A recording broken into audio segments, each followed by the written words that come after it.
नमस्कार दोस्तों, स्वागत है आपका एमए मैजिक मैथ पर। हम चर्चा कर रहे हैं एसआई का जो पेपर हुआ है उसका 15 तारीख को सेकंड पारी में जो पेपर जीके जीएस का था उसके बारे में। तो पहला क्वेश्चन लिखा हुआ है, मनुष्य की लाल रक्त कणिकाओं यानी आरबीसी का औसत जीवन काल कितना होता है। तो औसत जीवन काल होता है 80 दिन। निम्नलिखित में से कौन दूध को प्राकृतिक तरीके से दही में परिवर्तित करने के लिए जिम्मेदार होता है। तो वो होता है जीवाणु बैक्टीरिया। निम्नलिखित में से कौन एक ग्रीन हाउस गैस नहीं है। तो वो है नाइट्रोजन। अगला क्वेश्चन, निम्नलिखित में से कौन किसी भौगोलिक क्षेत्र की जैव विविधता के लिए संकट हो सकते हैं। तो इसमें वैश्विक तापन हो सकता है, प्राकृतिक वास का विखंडन, विदेशी प्रजातियों का आक्रमण और शाकाहार को प्रोत्साहन। इसमें शाकाहार को प्रोत्साहन नहीं होगा, बाकी ए बी सी तीनों सही होंगे, जो कि ऑप्शन नंबर 3 में दे रखे हैं। क्वेश्चन नंबर 5 दे रखा है, चंद्रयान सेकंड के लैंडर का नाम क्या है। चंद्रयान सेकंड के लैंडर का नाम क्या है। तो उसका नाम था विक्रम। भारतीय कोविड-19 वैक्सीन कोविशील्ड और कोवैक्सीन को संग्रहित करने के लिए आवश्यक तापप्रकाश है। उसके लिए तापप्रकाश है 2 से 8 डिग्री सेंटीग्रेड। 2 से 8 डिग्री सेंटीग्रेड। अगला क्वेश्चन है, बुलेट प्रूफ जैकेट बनाने में सर्वाधिक सामान्यतः मुख्य प्रयुक्त किया जाने वाला पदार्थ जो है वो है केवेलार। क्वेश्चन नंबर 8 लिखा है, आकल कास्ट जीवाश्म पार्क राजस्थान के किस जिले में स्थित है। तो वो है जैसलमेर जिले में स्थित है। प्रतियोगी परीक्षाओं की तैयारी करने में प्रतिभागियों की मदद करने के लिए राजस्थान सरकार ने एक निःशुल्क मोबाइल ऐप शुरू की है। उसका नाम क्या है। तो उसका नाम है दिसारी। उसका नाम है दिसारी। राजस्थान के किस जिले में बच्चों के लिए पहली कैथ लैब स्थापित की जा रही है। तो जोधपुर जिले में की जा रही है। संतरों के उत्पादन के कारण किस जिले को राजस्थान का छोटा नागपुर कहा जाता है। तो वो जिला है झालावाड़। राजस्थान की कामधेनु डेयरी योजना 2021 के संबंध में निम्नलिखित में से कौन सा कथन सही है। तो लाभार्थी के पास हरा चारा उत्पादन करने के लिए कम से कम 1 एकड़ भूमि होनी चाहिए। सही बात है। दुग्ध उत्पादन 10 से 12 लीटर प्रतिदिन होना चाहिए। लाभार्थी को इस क्षेत्र में कम से कम 3 वर्ष का अनुभव होना आवश्यक है। तीनों बातें सही हैं, तो ऑप्शन नंबर 3 ए बी तथा सी इसका जवाब होगा। अगला क्वेश्चन लिखा हुआ है, नीचे दी गई अंक श्रृंखला में प्रश्न सूचक के स्थान पर कौन सा अंक आएगा। तो ऑप्शन दे रखी है श्रृंखला 4, 7, 12, 21, 38 और मार्क ऑफ क्वेश्चन। तो इसका जो सही जवाब होगा वो होगा 71। ये कैसे होगा, इसका वीडियो आपको चैनल पर मिल जाएगा, डिस्क्रिप्शन में भी मिल जाएगा। तो 2 संख्याएं 3:7 के अनुपात में, यदि इन दोनों संख्याओं में से प्रत्येक में 8 जोड़ दिया जाता है तो उनका अनुपात 5:9 हो जाता है। वह संख्याएं क्या है, छोटा सा सवाल है जिसका जवाब होगा 12, 28। एक संख्या 12 है, दूसरी 28। इसके लिए आप को वीडियो मिल जाएगा डिस्क्रिप्शन में। मैथ और रीजनिंग के क्वेश्चन है उनका पूरी डिटेल। नीचे दिए गए प्रश्न में एक कथन तथा उसके नीचे 2 तर्क फर्स्ट और सेकंड दिए गए हैं। कौन सा उत्तर सही है। क्या प्रतिष्ठित लोग जो कि अज्ञानवश अपराध कर लेते हैं के साथ विशेष व्यवहार किया जाना चाहिए। तो तर्क है हाँ, प्रतिष्ठित लोग जानबूझकर अपराध नहीं करते हैं। और दूसरा नहीं, यह हमारी नित्य गीता है कि कानून के समक्ष सभी समान है। तो इसका सही जवाब है वो है केवल तर्क सेकंड प्रबल है, फर्स्ट वाला प्रबल नहीं है। अगला क्वेश्चन 16 नंबर क्वेश्चन है, एक कूट भाषा में प्लांट को QMBOU के रूप में कूटबद्ध किया जाता है तो उसी भाषा में यदि शब्द टोयोटो को कूट क्या होगा। तो इसका सही जवाब होगा पहला ऑप्शन UPZPUB। अगला क्वेश्चन, पाई चार्ट का अध्ययन कीजिए और नीचे दिए गए प्रश्न का उत्तर दीजिए। तो इसका पाई चार्ट का अध्ययन करने के बाद पता चलता है कि अगर किसी शहर में कुल व्यय 60,000 है तो कितने लोग बेरोजगार हैं। तो बेरोजगार में 5वें में ऑप्शन में दे रखा है 18 डिग्री, ऑप्शन से हो जाएगा 3000। होगा ऐसे 18/360 गुणा 60,000 और बराबर आ जाएगा, यानी 18 डिग्री है 360 में से, तो 60,000 में कितना होगा। सही जवाब 3000 होगा। बिल्कुल पूरी डिटेल आपको डिस्क्रिप्शन में मिल जाएगा वीडियो, जिसमें मैथ रीजनिंग के कंप्लीट क्वेश्चन आपको डिटेल के सहित मिल जाएंगे। यदि वीडियो आपको अच्छा लग रहा है एक बार लाइक जरूर कर दें। एक विद्यार्थी को उत्तीर्ण होने के लिए पीछे 35% अंक प्राप्त करने थे, उसने 650 अंक प्राप्त किए और वह 50 अंकों से अनुत्तीर्ण हो गया। पूर्णांक कितने थे। तो पूर्णांक की बात कर रहा है, सही जवाब होगा 2000। एक राशि का वार्षिक ब्याज दर से हिसाब से 2 वर्ष का साधारण ब्याज और चक्रवृद्धि ब्याज क्रम से 900 और 954 है। मूलधन कितना होगा, छोटा सा सवाल है जिसका जवाब होगा 3750। अगला क्वेश्चन नंबर 20 लिखा हुआ है, नीचे दिए गए कथनों नीचे दिए गए निष्कर्षों पर विचार कीजिए। एक कमरा फूलों में से खूबसूरत दिखता है, निष्कर्ष है कमरों को सजाने के लिए फूल उगाए जाते हैं। बिना फूलों का कमरा बदसूरत दिखता है। तो इसका जो सही जवाब दिखाई दे रहा है वो है न तो निष्कर्ष फर्स्ट और ना ही निष्कर्ष सेकंड कथन का अनुसरण करते हैं। टोक्यो ओलंपिक 2020 में कांस्य पदक के लिए भारतीय पुरुष हॉकी टीम में निम्न में से किस टीम को हराया था? तो वो टीम थी जर्मनी की। क्वेश्चन नंबर 22, एमलैक्स नामक ऑक्सीजन राशनिंग उपकरण को किस भारतीय प्रौद्योगिकी संस्थान ने हाल ही में विकसित किया है? तो आईआईटी रोपड़ में यह विकसित किया गया है। एक कक्षा में विद्यार्थियों के दिए गए अंक 60, 96, 28, 35, 10, 40, 9, 85 और 25 का विस्तार रेंज ज्ञात कीजिए। तो इसका सही जवाब होगा 87, 87। नीचे दी गई श्रृंखला में प्रश्न सूचक के स्थान पर क्या आएगा? तो बी, सी, ई, एच, एल और मार्क ऑफ क्वेश्चन दे रखा है आगे। तो इसका सही जवाब होगा क्यू, 17 नंबर पे जो आता है वो। क्वेश्चन लिखा है संयुक्त राष्ट्र सुरक्षा परिषद की बैठक की अध्यक्षता करने वाले प्रथम भारतीय प्रधानमंत्री हैं। तो प्रथम भारतीय प्रधानमंत्री हैं नरेंद्र मोदी। टोक्यो ओलंपिक 2020 के भारतीय ओलंपिक दल के आधिकारिक थीम गीत का संगीतकार व गायक निम्न में से कौन है? तो वो है मोहित चौहान। संयुक्त राष्ट्र महासभा के 76वें सत्र हेतु निर्वाचित अध्यक्ष अब्दुल्ला साहिद किस देश से हैं?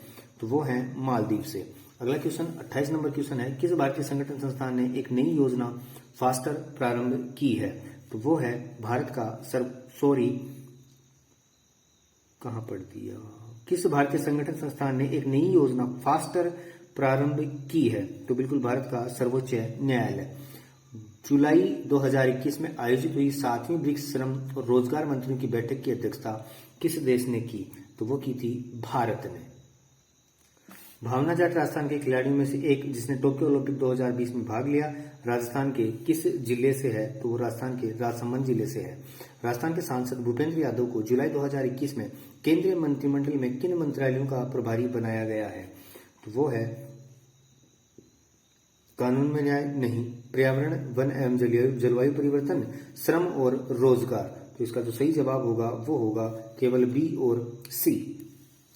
अगला क्वेश्चन राजस्थान मुख्यमंत्री कोरोना बाल कल्याण योजना 2021 के संबंध में निम्न में से कौन सा विकल्प सही है? निम्न में से कौन सा विकल्प सही है? जिन बच्चों के माता पिता की कोरोना से बीमारी मृत्यु हो गई है उन्हें तत्काल सहायता प्रदान की जाएगी। कितने की? तो 1 लाख रुपए की। कितने की? 1 लाख रुपए की। निम्नलिखित में से किसे वर्ष 2020 के ऑक्सफोर्ड हिंदी शब्द में के रूप में चुना गया है? तो वो शब्द है आत्मनिर्भरता। आत्मनिर्भरता। क्वेश्चन लिखा हुआ है जुलाई 2021 में शुरू किए गए राष्ट्रीय लॉजिस्टिक उत्कृष्टता पुरस्कारों से कौन सा केंद्रीय मंत्रालय जुड़ा हुआ है? तो वो है वाणिज्य और उद्योग मंत्रालय। राष्ट्रीय विधि विज्ञान फोरेंसिक साइंस विश्वविद्यालय किस राज्य में स्थित है? तो वो है गुजरात में। राजस्थान मुख्यमंत्री किसान मित्र ऊर्जा योजना 2021 के संबंध में कौन से कथन सही हैं? कौन से कथन सही हैं? तो यहाँ पे ए, सी और डी सही हैं। ए, मीटर्ड कृषि उपभोक्ताओं को राज्य सरकार बिजली के बिल पर अधिकतम 12,000 प्रति वर्ष अनुदान करेगी।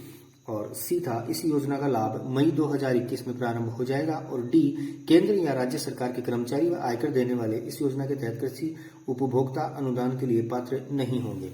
अगला क्वेश्चन राजस्थान के 13वें लोका आयुक्त तो न्यायमूर्ति प्रताप कृष्ण लोहरा।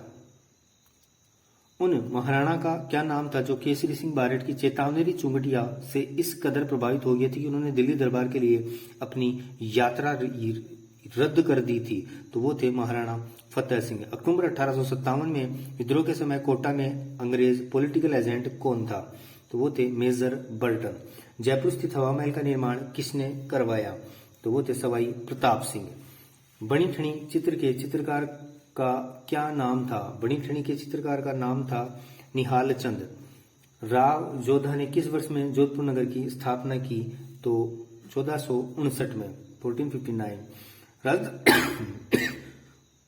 में 1857 की क्रांति किस स्थान से प्रारंभ हुई? तो वो नसीराबाद से प्रारंभ हुई। आबनेरी स्थित हर्ष माता का मंदिर मूल रूप से किसे समर्पित था? तो ये था भगवान विष्णु को। संत मीराबाई का जन्म कुकड़ी वर्तमान में राजस्थान के किस जिले में स्थित है? तो वो है पाली में। पुरास्थल आहड़ से प्राप्त प्राचीन अवशेष संबंधित हैं ताम्रपाषाण युग से। ताम्रपाषाण युग से। रांगड़ी और निमाड़ी उपबोलियां हैं मालवी की। राजस्थान में निम्नलिखित में से किस स्थान पर तेजाजी की स्मृति में पशु मेला आयोजित होता है? तो वो होता है परबतसर में। लोक देवता गोगा जी की जन्मस्थली ददरेवा। क्वेश्चन नंबर 50 कंफ्यूज वाला है। हैदराबाद रियासत का भारतीय संघ में माह एवं वर्ष में विलय हुआ था। तो एनसीईआरटी की जो 12th की बुक है उसमें सितंबर 1948 दे रखा है, उसमें सितंबर 1948 दे रखा है, जबकि वो ऑप्शन में नहीं है। अगला क्वेश्चन, मोरियाना खाई किस महासागर में स्थित है? तो वह है पश्चिमी प्रशांत महासागर। जैव ऑक्सीजन मांग निम्नलिखित में से किसके लिए एक मानक मापदंड है? तो वो है जलीय पारिस्थितिकी तंत्रों में प्रदूषण जांचने के लिए। भारत छोड़ो आंदोलन के समय किसने करो या मरो का नारा दिया? किसने करो या मरो का नारा दिया? महात्मा गांधी। भारत सेवक समाज सर्वेंट्स ऑफ इंडिया सोसाइटी की स्थापना किसने की? तो इसका सही जवाब होगा जी.के. गोपाल कृष्ण गोखले, जी.के. गोखले। विश्व में टंगस्टन का सर्वाधिक उत्पादन करने वाला देश कौन सा है? तो वो है चीन। रुद्र प्रयाग किन नदियों के संगम पर अवस्थित है? तो वो है मंदाकिनी और अलकनंदना। पूसा सिंधु गंगा किस फसल की एक किस्म है? पूसा सिंधु गंगा, तो वो है गेहूं की। जैव विविधता निम्नलिखित में से किस माध्यमों द्वारा मानव अस्तित्व का आधार बनी हुई है? मृदा निर्माण, मृदा अपरदन की रोकथाम, अपशिष्ट का पुनर्चक्रण, फसलों का परागण। इसका जवाब होगा ए, बी, सी और डी, चारों ही सही है। स्वेज नहर निम्नलिखित में से किन को मिलाती है? तो सही जवाब होगा भूमध्य सागर और लाल सागर। ग्रीन मफलर संबंधित है? तो ग्रीन मफलर संबंधित है ध्वनि प्रदूषण से। राजस्थान में छप्पन का मैदान किस नदी के बेसिन में स्थित है? माही नदी के बेसिन में स्थित है। सूची फर्स्ट और सूची सेकंड को सुमेल करके नीचे दिए गए कोटू को सही उत्तर दीजिए। तो यहाँ दोमिया सियाच जो है वो मेघालय में है, और लंबापुर आंध्र प्रदेश में, रोहिली राजस्थान में और गोगी कर्नाटक में। तो इसका सही जवाब होगा वो होगा ऑप्शन नंबर 4। सूची फर्स्ट और सूची सेकंड के साथ सुमेलित कीजिए और नीचे देखिए कुटू का प्रयोग करके सही उत्तर दीजिए। तो इसका सही जवाब होगा पहला कि बाल को कोरबा और हिंडाल को Renukoot, Indian aluminium company Hirakud और नाल को कोरापुट। इस प्रकार सही जवाब होगा पहला ऑप्शन। अगला क्वेश्चन देखते हैं। क्वेश्चन नंबर 64, निम्नलिखित में से कौन सा सुमेलित नहीं है? तो पहला ही नहीं है, उमेदगंज अजमेर में, ये वाला पहला ऑप्शन सही जवाब होगा। 2001-2011 के दशक में राजस्थान के किस जिले की जनसंख्या वृद्धि दर न्यूनतम रही? तो वो जिला था गंगानगर। 9 दिसंबर 1946 को पहली बैठक से भारत की संविधान सभा कितने समय तक अस्तित्व में रही?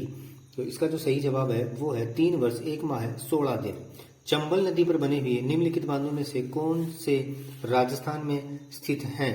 तो वो हैं जवाहर सागर बांध, नहीं, जवाहर सागर बांध, कोटा बैराज और राणा प्रताप सागर बांध। गांधी सागर बांध नहीं है। तो इसका सही जवाब होगा 67 का केवल ए, सी और डी, केवल ए, सी और डी। अगला क्वेश्चन, राजस्थान के किस शहर को ग्रेनाइट सिटी के नाम से जाना जाता है? तो ग्रेनाइट सिटी के नाम से जाना जाता है जालोर। 69, भारत के संविधान के उपबंधों के अनुसार उच्चतम न्यायालय को संघ सूची के विषयों में से किसी के संबंध में ऐसी अतिरिक्त अधिकारिता और शक्तियां होंगी जो संसद विधि द्वारा प्रदान करे। ऑप्शन 1 इसका सही जवाब होगा। अनुच्छेद 40 के अनुसार राज्य ग्राम पंचायतों का संगठन करने के लिए कदम उठाएगा और उनको ऐसी शक्तियां और प्राधिकार प्रदान करेगा जो उन्हें खालिस्तान योग्य बनाने के लिए आवश्यक हो। तो स्वायत्त शासन की इकाइयों के रूप में कार्य करने योग्य बनाने के आवश्यक हो। इसका भी जवाब ऑप्शन ए होगा। क्वेश्चन नंबर 71, भारत के संविधान में समवर्ती सूची के प्रावधान का विचार निम्नलिखित में से किस देश से लिया गया है? तो ये लिया गया है ऑस्ट्रेलिया से। निम्नलिखित में से किस वाद में उच्चतम न्यायालय ने संविधान के मूल ढांचे की अवधारणा को प्रतिपादित किया था? तो केशवानंद भारतीवाद 1973। राजस्थान पंचायती राज व्यवस्था में शासन प्रणाली की व्यवस्था क्या है? तो वो है ग्राम, खंड, जिला स्तर पर स्थानीय स्वशासन की त्रिस्तरीय संरचना। ऑप्शन नंबर 2 इसका सही जवाब होगा। राष्ट्रीय मानवाधिकार आयोग पीड़ित व्यक्ति की याचिका प्राप्त होने पर ही मानवाधिकारियों के हनन की शिकायत पर जांच कर सकता है, स्वतः नहीं। ऐसी बात नहीं है। मानवाधिकार के हनन का कोई मामला अगर किसी अदालत में लंबित है तो उसमें किसी भी हालत में हस्तक्षेप नहीं कर सकता। उपरोक्त कथनों में से कौन से कथन सही है? बिल्कुल ना तो पहला सही है ना ही दूसरा, तो ऑप्शन नंबर 3 इसका सही जवाब होगा। निम्नलिखित में कौन सा समूह भारत के संविधान में उल्लेखित मूल कर्तव्य के तहत प्राकृतिक पर्यावरण के अंतर्गत शामिल है? तो पहला है वन, झील, नदी और वन्य जीव, यही इसका जवाब होगा। निम्नलिखित में से किसका कार्यकाल भारत सरकार के मंत्री के रूप में सर्वाधिक अवधि के लिए रहा है? तो वो थे जगजीवन राम। क्वेश्चन नंबर 77 लिखा है, हाल ही में राजस्थान सरकार ने महिला भ्रूण हत्या को रोकने के लिए उद्देश्य से मुखबिर योजना इन्फॉर्मर स्कीम के तहत प्रोत्साहन राशि बढ़ाई है। बढ़ी हुई प्रोत्साहन राशि कितनी है? तो वो है 3 लाख रुपए। राष्ट्रीय विकास परिषद के विषय में निम्नलिखित में से कौन से कथन सही है? तो इसकी यदि बात की जाए तो केवल ए और बी सही है, यानी इसकी अध्यक्षता प्रधानमंत्री के द्वारा की जाती है और इसमें संघीय मंत्रिमंडल के सदस्य, सभी राज्यों के मुख्यमंत्री और केंद्र शासित प्रदेशों के प्रशासक शामिल हैं। ये दोनों सही हैं, नीचे वाली गलत है, तो इसका सही जवाब होगा 4 नंबर ऑप्शन, केवल ए और बी। निम्नलिखित में से कौन राज्य विधानसभा के साधारण निर्वाचन की अधिसूचना जारी करता है? तो वो करता है भारत निर्वाचन आयोग। क्वेश्चन नंबर 80, राजस्थान राज्य मानवाधिकार आयोग का अध्यक्ष किसे नियुक्त किया जाता है? तो ये कंफ्यूज वाला सवाल है, एक बार छोड़ दें, कमेंट में इसका आंसर आपको मिल जाएगा। राजस्थान लोकायुक्त के संबंध में निम्न में से कौन से कथन सही है? तो 81 नंबर क्वेश्चन है। इसमें राजस्थान के मुख्यमंत्री लोकायुक्त के क्षेत्राधिकार से बाहर है। महालेखाकार राजस्थान लोकायुक्त के क्षेत्राधिकार से बाहर है। राजस्थान राज्य विधानसभा सचिवालय के अधिकारी और कर्मचारी लोकायुक्त के क्षेत्राधिकार से बाहर है। तो इसका सही जवाब होगा कि नीचे दी गई कूटों का प्रयोग कर सही उत्तर चुनिए। तो सही उत्तर होगा ए, बी, सी, तीनों सही है। निम्नलिखित में से किन जिलों में पुलिस कमिश्नरेट व्यवस्था विद्यमान है? तो वो है जयपुर और जोधपुर। क्वेश्चन नंबर 83, वर्ष 2020-21 के बजट अनुमानों के अनुसार यूरिया अनुदान सब्सिडी पर संभावित व्यय है, तो वह है 0.48 lakh crore. Transport taxation honouring the honest का प्लेटफॉर्म कब शुरू किया गया था? तो ये किया गया था अगस्त 2020 में। मुख्यमंत्री राजश्री योजना आरंभ की गई। तो मुख्यमंत्री राजश्री योजना आरंभ की गई। महिला सशक्तिकरण और लैंगिक समानता को बढ़ावा देना। दीनदयाल अंत्योदय योजना राष्ट्रीय निर्माण आजीविका मिशन DAY-NRLM का उद्देश्य है। तो इसका उद्देश्य है गरीबों के सतत सामुदायिक संस्थानों के विकास के माध्यम से ग्रामीण गरीबी उन्मूलन करना। मानव विकास सूचकांक 2019 में भारत की सकल राष्ट्रीय आय GNI प्रति व्यक्ति है। तो GNI प्रति व्यक्ति है $6681। क्वेश्चन नंबर 88, आयुष्मान भारत महात्मा गांधी राजस्थान स्वास्थ्य बीमा योजना के तहत एक MOU किनके मध्य निष्पादित हुआ है? तो इसका सही जवाब होगा Rajasthan state health insurance agency तथा new India insurance company limited. मुद्रास्फीति और बेरोजगारी का सह अस्तित्व कहलाता है, तो वो कहलाता है निष्पन्द स्फीति स्टैगफ्लेशन। अग्रिम अनुमानों के अनुसार वर्ष 2020-21 में स्थिर 2011-12 कीमतों पर शुद्ध राज्य घरेलू उत्पाद अनुमानित है। इसका सही जवाब होगा 5.70 लाख करोड़। 5.70 लाख करोड़। अगला क्वेश्चन, वैयक्तिक आय की गणना करने में राष्ट्रीय आय में निम्न में से क्या जोड़ा जाता है? तो वो है हस्तांतरण भुगतान। राजस्थान में सेवा क्षेत्र के निम्नलिखित में से किस उप क्षेत्र की वर्तमान कीमतों पर 2020-21 में सकल राज्य मूल्य संवर्धन में सबसे अधिक हिस्सेदारी है? तो वो है व्यापार, होटल और रेस्टोरेंट। आर्थिक समीक्षा 2020-21 के अनुसार वर्ष 2015-16 में राजस्थान में जोतों का औसत आकार क्या था? तो वो था 2.73 हेक्टेयर। अगला क्वेश्चन, निम्नलिखित में से कौन से जिले पेट्रोलियम उत्पादन करने वाले बीकानेर नागौर बेसिन में शामिल हैं? तो वो जिले हैं बीकानेर, नागौर, श्रीगंगानगर, हनुमानगढ़ और चूरू। ऑप्शन नंबर 40 का सही जवाब होगा। केंद्रीय बैंक मंदी या अपस्फीति के अंतराल को दूर करने के लिए इस्तेमाल की जाने वाली विस्तारवादी मौद्रिक नीति का निम्न प्रयोग करता है? तो वो करता है खुले बाजार में सरकारी प्रतिभूतियों की खरीद करता है। क्वेश्चन नंबर 96, एक विद्युत फ्यूज तार की क्या विशेषता होनी चाहिए? तो इसकी विशेषता होनी चाहिए निम्न गलनांक उच्च विशिष्ट प्रतिरोध। सर्वाधिक सामान्य रूप से काम में आने वाला अर्धचालक पदार्थ है, तो वो पदार्थ है सिलिकॉन। रक्षा अनुसंधान एवं विकास संगठन द्वारा विकसित की गई प्रति विकिरण प्रक्षेपास्त्र एंटी रेडिएशन मिसाइल, जिसका 9 अक्टूबर 1920 को सुखोई 30 फाइटर एयरक्राफ्ट से सफल परीक्षण किया गया, का नाम क्या है? तो उसका नाम है रुद्रम फर्स्ट। निम्नलिखित में कौन सा एक प्रत्यक्ष कर का उदाहरण नहीं है? कौन सा एक प्रत्यक्ष कर का उदाहरण नहीं है? तो वो है जीएसटी।